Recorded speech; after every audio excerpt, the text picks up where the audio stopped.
hook. What if I told you that most people today aren't living, they're merely surviving, not because they're weak, but because they've handed their strength away to fear, to comfort, to distractions that drain them daily. We scroll endlessly. We compare ourselves to strangers. We envy what others have, and then we wonder why we feel empty. The truth is brutal. Comfort is making us fragile. But hardship, the very thing we run from, holds the key to becoming unshakable. The ancient Stoics knew this long before social media or self-help books. Marcus Aurelius, Emperor of Rome, wrote, "You have power over your mind, not outside events. Realize this, and you will find strength."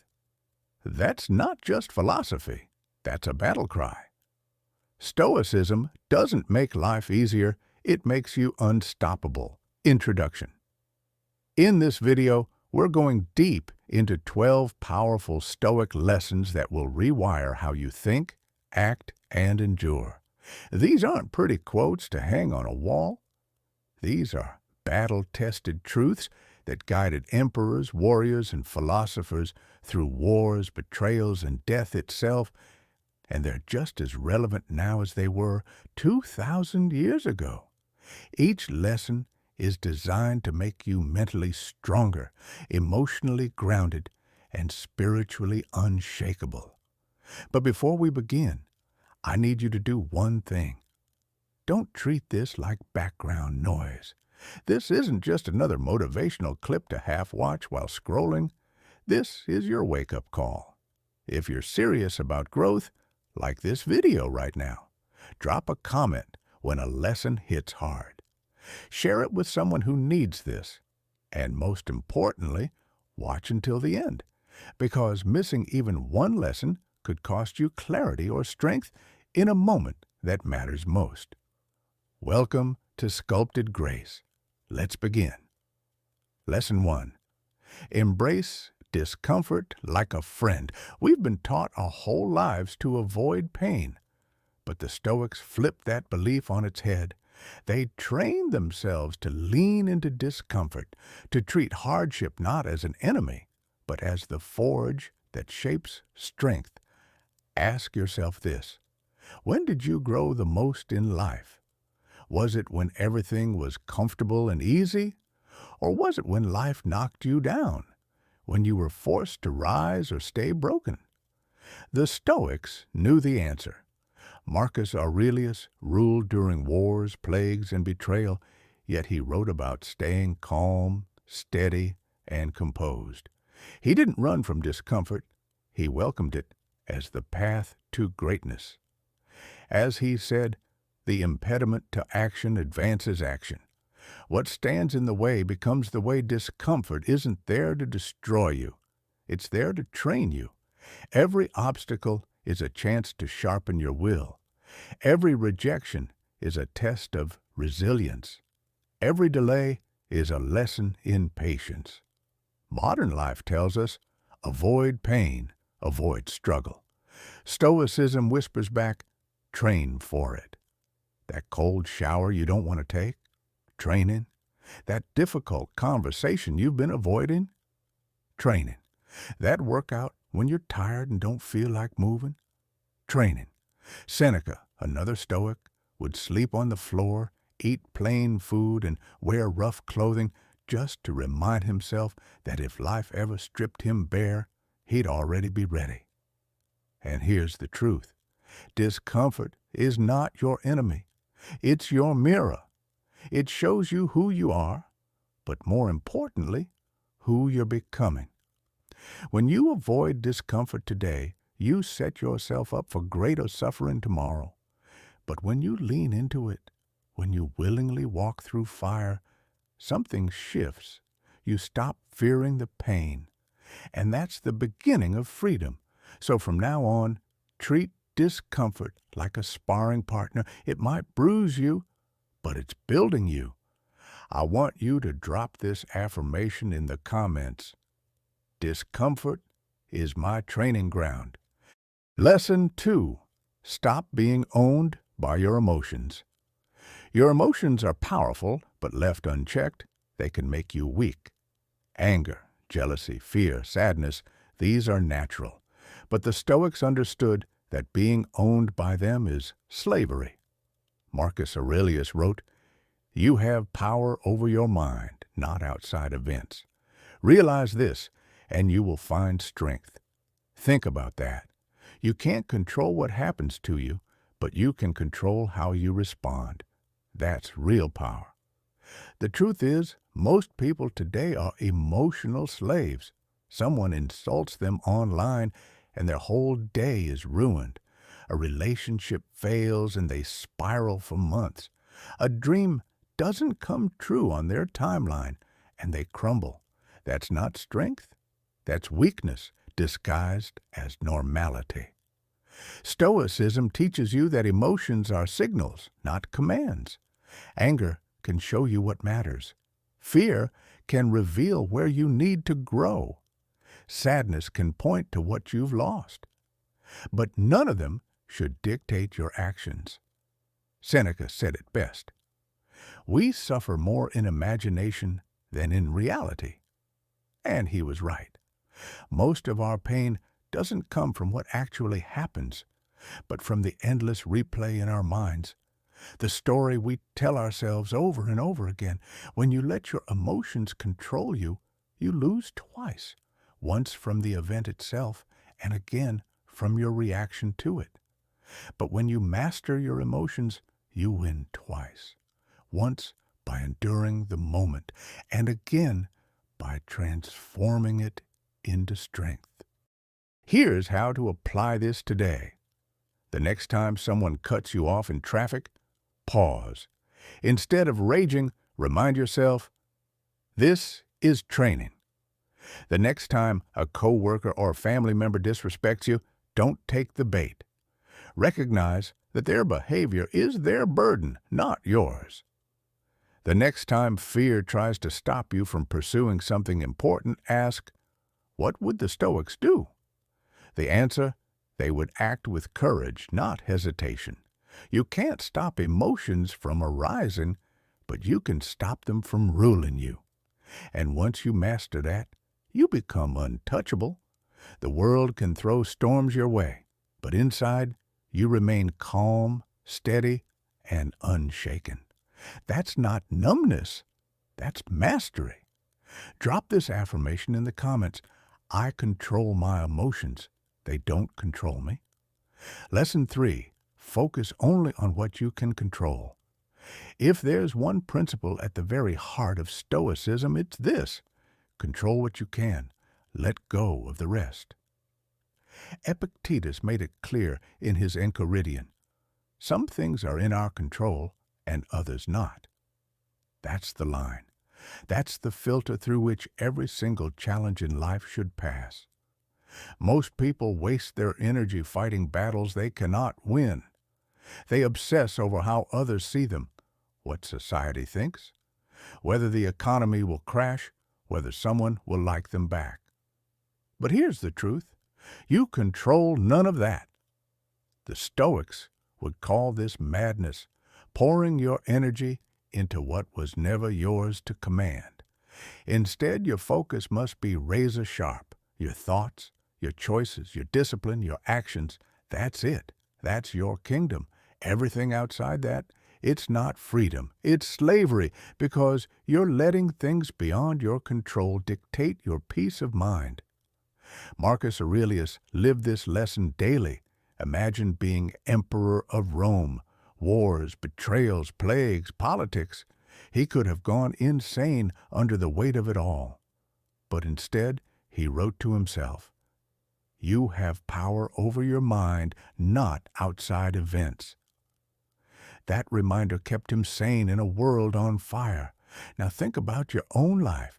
How much time have you wasted worrying about things you can't control? The job market, the weather, other people's opinions. None of that is yours. What is yours is how hard you work, how disciplined you stay, how much effort you put into improving. You can control whether you show up every day with consistency. You can control whether you practice patience, whether you train your mind, whether you keep moving forward. Here's the power of this principle. Once you stop chasing what you can't control, you free up immense energy to master what you can. Suddenly, you're not scattered or drained. You're focused, you're steady, you're dangerous, because nothing can knock you off course. The Stoics had a saying, "Fate leads the willing and drags the unwilling." You don't have to like what life throws at you, but you must accept it. Resistance is wasted energy. What matters is how you respond. So ask yourself, am I burning energy on things I can't control? Or am I investing everything into the only thing I truly own? My mind, my actions, my character. That's the shift. That's the freedom. That's Stoicism. Type this in the comments to lock it in. I focus on what I can control, and I let go of the rest. Lesson 4. The obstacle is the way. Life is not smooth. It's jagged, unpredictable, and full of barriers that will test you in ways you can't prepare for. Most people see obstacles as curses. The Stoics, they saw them as the very path forward. Marcus Aurelius wrote it best. The impediment to action advances action. What stands in the way becomes the way. Pause on that. He isn't saying obstacles are detours. He's saying obstacles are the road itself. Whatever blocks you is secretly the thing that will shape you. Think about fire. If you feed it logs, it doesn't get weaker. It burns hotter, stronger, brighter. That's you when you practice Stoicism. Every setback, every rejection, every heartbreak isn't fuel to stop you. It's fuel to forge you. The Stoics understood this because they lived it. Seneca was exiled from Rome, stripped from his position, and separated from his family. He could have broken down in despair. Instead, he turned exile into a chance to study, write, and build his philosophy. The very obstacle that seemed to end his life became the foundation of his greatest work. Now ask yourself, how many times have you cursed the obstacle in your path? The job you didn't get, the relationship that fell apart, the health scare, the betrayal. All of it felt like life was against you. But what if life wasn't against you at all? What if it was giving you the exact conditions needed to build strength? The obstacle isn't punishment, it's training. Here's the mindset shift. When you hit a wall, don't ask, why me? Ask, how can I use this? The breakup? It's teaching you independence. The job loss?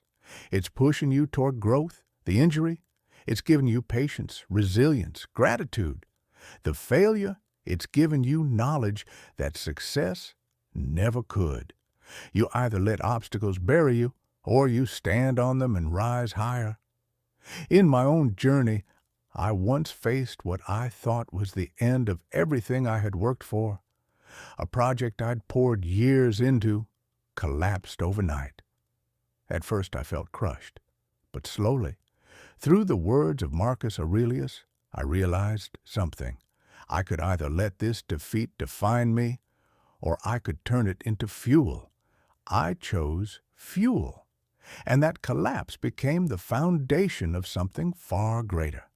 The Stoics remind us, you don't get to choose what life throws at you, but you always get to choose how to respond. And that choice is everything. So remember this, the obstacle isn't in your way. The obstacle is the way. If this hits you, type in the comments, I turn obstacles into fuel. Lesson 5. Practice negative visualization. Most people live as if tomorrow is guaranteed. They cling to comfort, assume stability, and then collapse when life inevitably strips something away.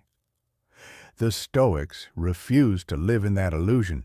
Instead, they practiced a brutal but liberating exercise. Negative visualization. Seneca described it like this: "He robs present ills of their power who has perceived their coming beforehand." What does that mean?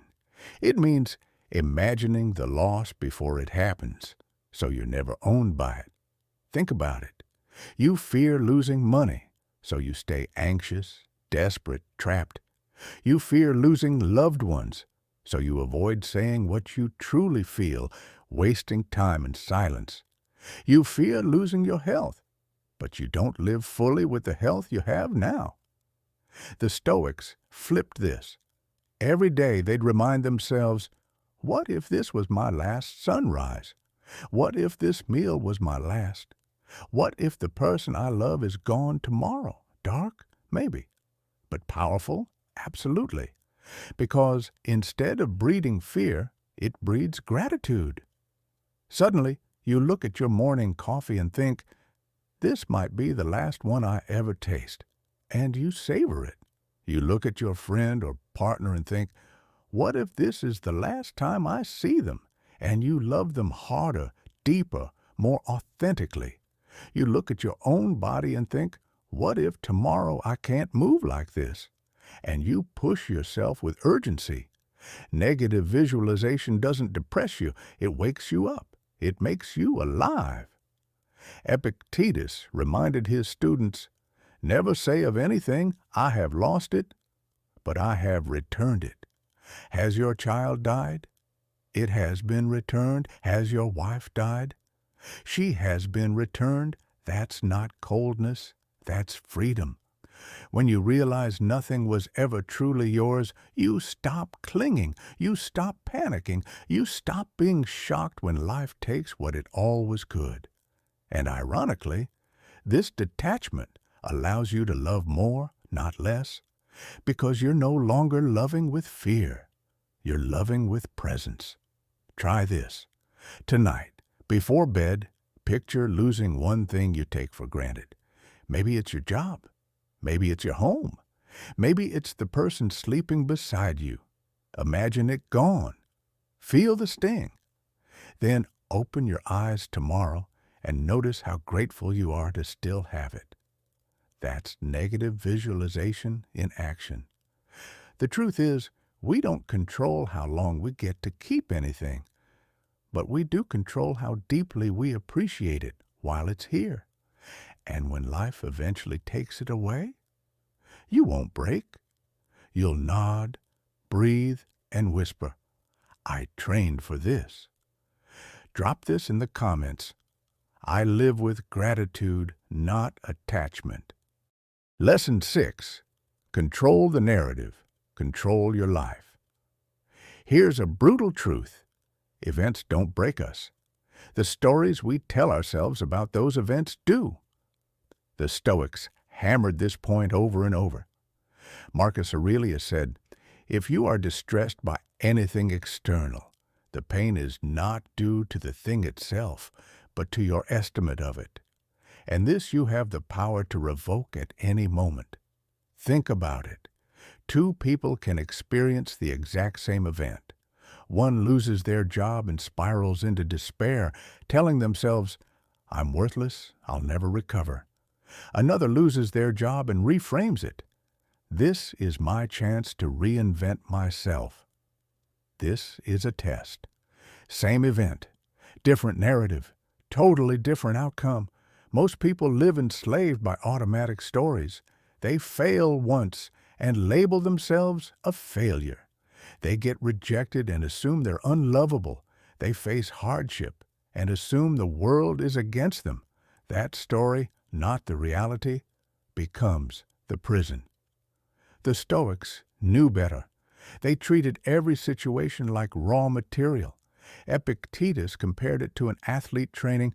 Difficulties are things that show what men are.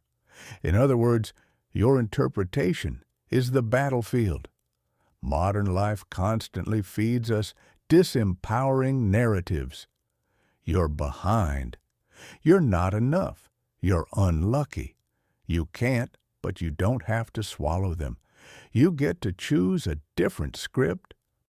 When Marcus Aurelius faced betrayal, he didn't think, I'm cursed. He thought, this is my training in patience. When Seneca faced exile, he didn't think, my life is ruined. He reframed it. Now I can write, now I can think, now I can live without distraction. Here's the key. Every thought is a lens. Keep the wrong one, and the world looks hopeless. Switch the lens, and suddenly the same reality looks like opportunity, training, growth. Next time something hard happens, stop and ask, what story am I telling myself right now? Then ask, is there a more empowering way to frame this? That shift changes everything, because the truth is, life will hand you chaos no matter what. But if you control the narrative, you control your response. And when you control your response, you control your destiny. Remember this, the event is nothing. Your story about the event is everything. Drop this in the comments. I choose the story that strengthens me. Lesson 7. Value time, like gold. Seneca once said, it is not that we have a short time to live, but that we waste a lot of it. That line cuts deep because most of us live like time is infinite. We scroll for hours, gossip about things that don't matter, delay the work that does. Then years pass, and we wonder why our dreams remain dreams. The Stoics saw time as the most precious currency, far more valuable than gold, silver, or fame. Why? Because you can always make more money, but you can never make more time. Imagine this. If someone stole $100 from your wallet, you'd be furious. But when people steal hours of your life through meaningless drama, distractions, or empty obligations, most of us don't even notice. Yet that hour is gone forever. That's why Seneca urged us to guard our time with the same ferocity we guard our wealth. A wasted hour is not just a minor loss. It's a piece of your life you'll never get back. And here's the hard truth. The biggest thief of your time isn't other people. It's you. It's procrastination. It's waiting for the perfect moment. It's saying, I'll start tomorrow. Marcus Aurelius reminded himself daily, you could leave life right now. Let that determine what you do and say and think. That's not morbid. That's a wake-up call. The clock is ticking whether you're paying attention or not. So how do you live this out? Start by treating your time like the treasure it is. Say no more often, not out of arrogance, but out of clarity. Ask yourself before saying yes to anything, does this align with my values? Is this worth trading part of my life for? Because that's what you're doing every single time, trading life. And here's the paradox. When you respect your time, you actually enjoy it more. You don't rush. You don't regret. You become present because you know how rare each moment really is. That coffee with a friend isn't just catching up. It's a piece of your life you're choosing to share. That project you're working on isn't just busy work. It's your legacy being built brick by brick. If you learn nothing else from Stoicism, learn this. Stop waiting to start living. Life isn't coming later. It's happening now. Guard your time. Spend it wisely. Invest it in what matters. Because at the end, you won't regret the money you didn't make, but you will regret the time you didn't use. Drop this in the comments. My time is my most precious wealth. Lesson 8. Master yourself before you try to master the world. Everybody wants to change the world. But the Stoics asked a harder question. Can you even control yourself? Epictetus, who was born a slave and later became one of the greatest Stoic teachers, said, "No man is free who is not master of himself." Think about that. You can build businesses, win awards, or gain followers, but if you can't control your impulses, your anger, your addictions, then you're not leading, you're being led. Self-mastery isn't glamorous. It's not a viral post or a standing ovation. It's the quiet discipline of saying no when temptation screams yes. It's going to bed instead of binge-watching. It's holding your tongue instead of snapping back in anger. It's doing the workout when your body begs for comfort. These small victories are the foundation of real power, because if you can't govern yourself, you'll never truly govern anything else. Marcus Aurelius ruled an empire, but his greatest battles weren't against armies. They were against his own impulses: ego, pride, distraction. That's why his private writings and meditations are filled with reminders like, you have power over your mind, not outside events. Realize this, and you will find strength. Notice he wasn't talking to us. He was talking to himself, daily. Even an emperor needed constant practice to master his mind. In our time, self-mastery looks like this. When social media tempts you into endless comparison, you log off and refocus. When cravings push you toward junk food or vices, you practice restraint. When fear whispers that you're not good enough, you take action anyway. Mastery isn't perfection. It's progress, one choice at a time. And here's the paradox. Once you master yourself, you don't need to control the world anymore. You realize the only kingdom worth ruling is the one inside. Your habits, your mindset, your reactions, that's your empire. And when you hold the throne of your inner world, nothing external can dethrone you. So stop trying to fix everyone else before you've fixed yourself. Stop chasing control out there until you've built control in here. The Stoics didn't say conquer the world. They said conquer yourself. That's where freedom begins. Drop this in the comments. I rule myself first. Lesson 9. Control your perspective. Control your power life will hit you hard. Sometimes it's loss, sometimes betrayal, sometimes failure that feels crushing. But here's the truth the Stoics drilled into their bones. The event itself is not what breaks you, it's your interpretation of it.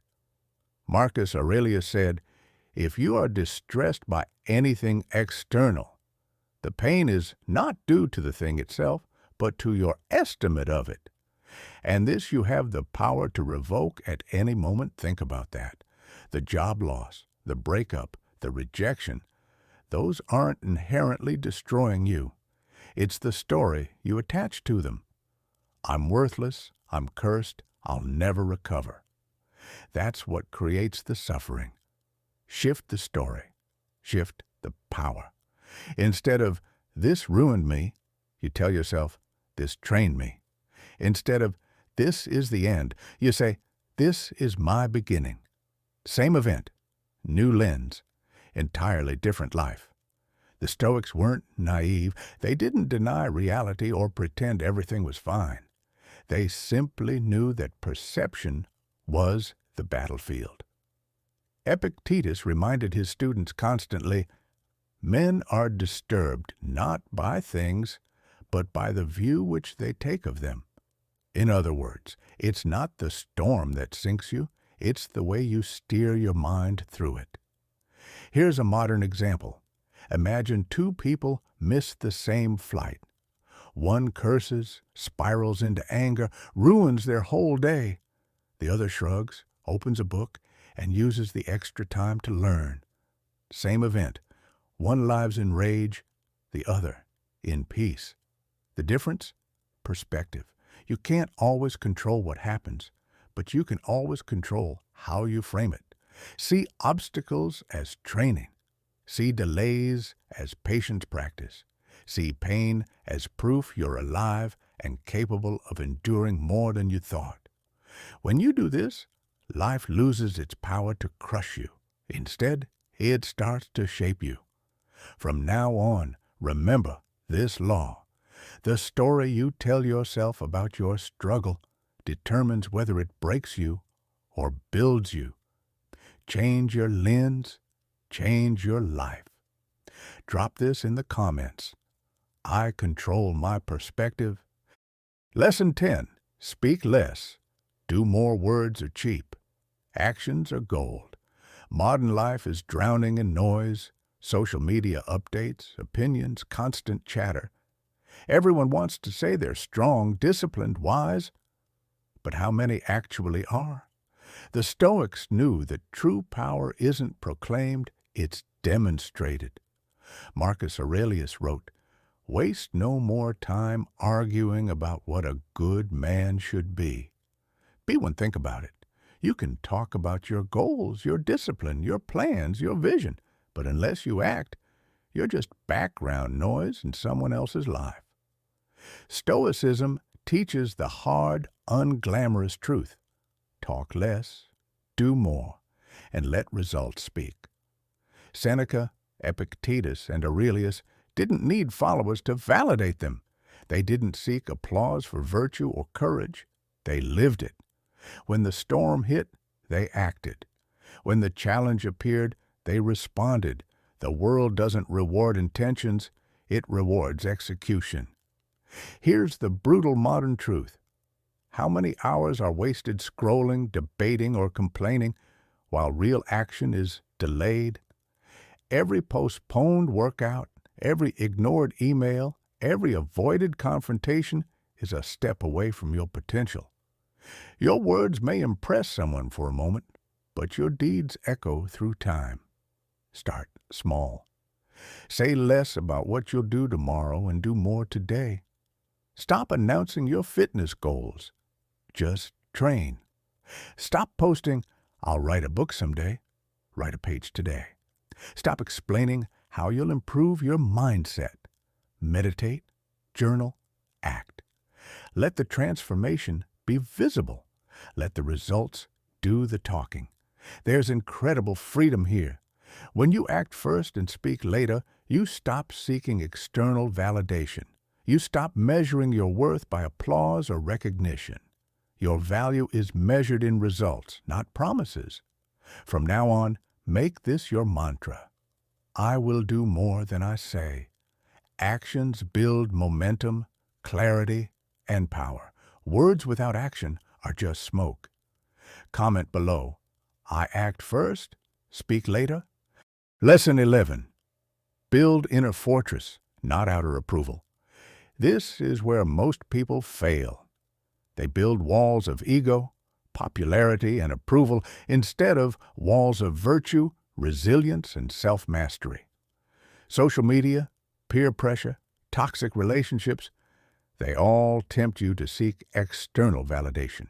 Stoicism teaches the opposite. The fortress you build inside cannot be breached by the opinions, betrayals, or judgments of others. Epictetus wrote, "It is impossible for a man to learn what he thinks he already knows." In other words, humility and self-mastery are the foundation of real power. Stop chasing likes, praise, or recognition. These are temporary, fleeting, and fragile. Build your mind, your discipline, your integrity. These are permanent. Ask yourself, when no one is watching, when the crowd is gone, when the applause stops, are you still standing tall? That's the true measure of character. That's where freedom lies. Marcus Aurelius faced betrayal, civil unrest, and personal loss, yet he never depended on anyone else for his inner calm. He built an unshakable mind, a fortress of reason, discipline, and virtue. That's your template, not the Instagram likes, not the promotions, not the applause. Your inner life is your kingdom.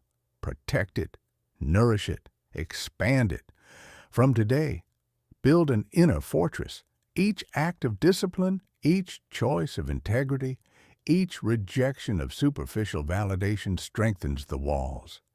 And when the storms of life hit, and they will, you remain unshaken. Drop this affirmation. My inner fortress is unshakable. Lesson 12. Live with purpose, not distraction. This is the final and perhaps most crucial lesson. Most people drift through life like a leaf on the wind, reacting, scrolling, reacting again. Time slips away, dreams fade, and yet we convince ourselves that life is happening to us instead of through us.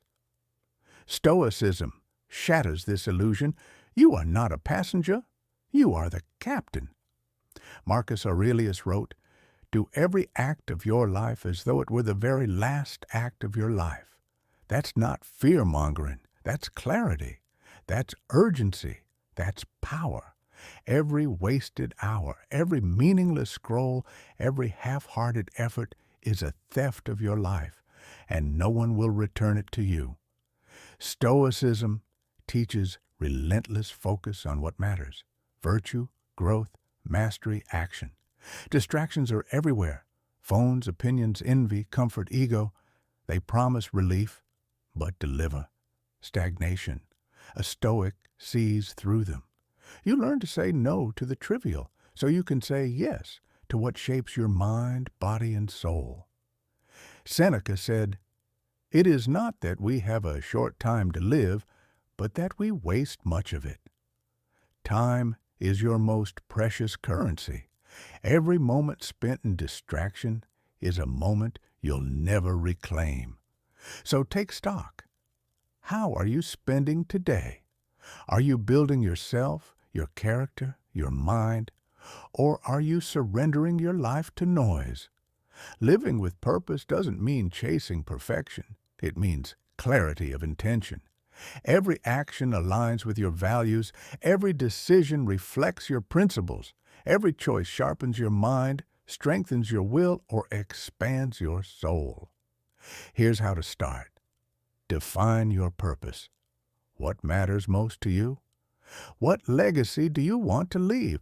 What virtues will you cultivate daily? Write it down. Let it guide every decision. Eliminate distraction ruthlessly. Social media, gossip, empty entertainment, these are time thieves. Guard your attention like your life depends on it, because it does. Act daily. Purpose is nothing without action. Small, consistent steps compound into unstoppable momentum. Show up, even when you feel tired, scared, or uncertain. The Stoics trained themselves for adversity. You must train yourself for excellence. Reflect nightly. Marcus Aurelius kept a journal. Ask yourself, did my actions today align with my purpose? What did I do well? Where did I stray? This reflection sharpens your moral compass and strengthens your inner resolve. When you live like this, life stops controlling you. You stop being tossed by emotion, distraction, or circumstance. Instead, you move with intention, focus, and unstoppable force. People will notice it. Opportunities will align with your path. Chaos will occur, but you will navigate it like a seasoned captain, calm, composed, unbreakable. Remember, Stoicism isn't about comfort. It isn't about escaping life's storms. It's about transforming them into instruments of growth. It's about facing reality without flinching, acting with purpose without waiting for permission, and mastering yourself in a world designed to scatter your attention. Closing thoughts. 12 Stoic lessons. 12 weapons for your mind, body, and soul. Embrace discomfort. Stop being owned by your emotions. Stop expecting fairness. Focus on what you can control. Practice voluntary hardship. Detach from outcomes. Love the process. Embrace death. Live urgently. Be a warrior for virtue, not approval. Speak less, do more. Build an inner fortress. Reflect daily. Live with purpose, not distraction. This isn't theory. It's a blueprint. It's a call to rise. The Stoics didn't write for comfort. They wrote for survival, mastery, and greatness. They didn't promise life would be easy. They promised that if you train yourself, mind, body, soul, nothing external could ever break you. Sculpted Grace brings you these lessons not as ancient relics, but as living, breathing tools for modern life. Apply them, live them, let the chaos hit, let the storms rage. You will stand unmoved, unshaken, unstoppable. Drop this affirmation in the comments. I am unstoppable, today and every day. And if you're ready to take your mind, discipline, and life to the next level, like this video, share it with someone who needs this, and subscribe to Sculpted Grace. Because the Stoic path is not a spectator sport. It's a way of life. One day, one choice, one action at a time, you become unshakable.